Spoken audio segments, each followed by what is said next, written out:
Ladies and gentlemen, welcome to a brand new episode of the Invasion Devlog series. This is part B of episode 12, which is actually going to be the final part of episode 12. And obviously at a later date, when I have time, we'll be playing through the intro level with enemies and all the doors in, everything like that. I've actually already done that since, well, I've not already put all the enemies in, but I've already put in majority of the doors. Obviously there's still bathroom doors, that's about it.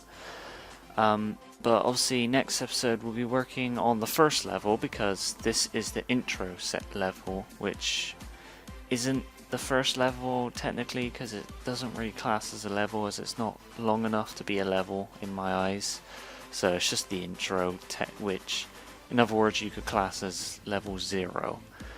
Now obviously, as I've said, we have to do the main intro thing, not intro thing, the thing where I tell you a tip that might be helpful if you are an aspiring game developer, or forgot to put this in, if you are a current game developer as well and would like some tips. I may be a newbie that hasn't really made any games. I've made 2, let's just say that, and they're both college work, but obviously I can still be of some help because I've got some things that I do that generally probably frowned upon by a lot of people who are obviously a lot more professional than me, considering the fact I've only just got into this sort of stuff. Well, not really, but you get what I mean.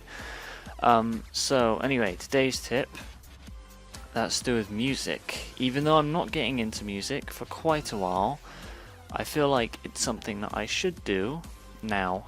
And obviously music also counts towards sound as well, what I'm going to say.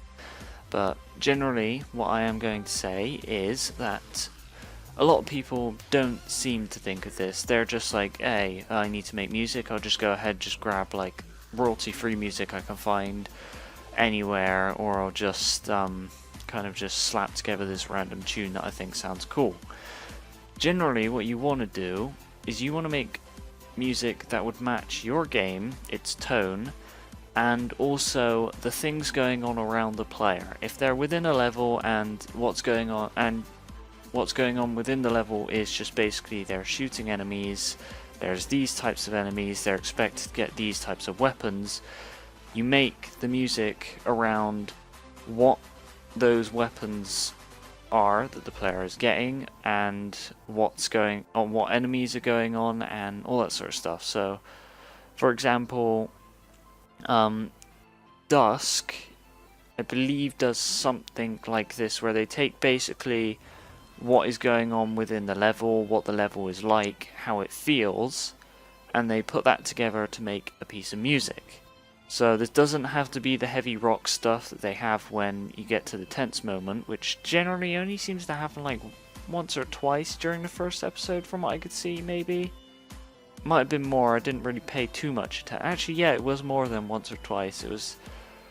But it wasn't too many. But obviously throughout that they had the atmospheric music, which makes a bit more makes a bit of sense, because you don't really want to have really chaotic stuff going on all the time, unless you're just having chaos going on all the time. So yeah, they basically what they did was they made this loop that would appear every now and then, and that would be signifying the area you're in. For example, mine control sounds a lot like sounds you'd expect to hear in a mine and stuff like that. And if you take your music that way, thinking about everything going on within each level, you're going to get a better song and your game's going to be more immersive.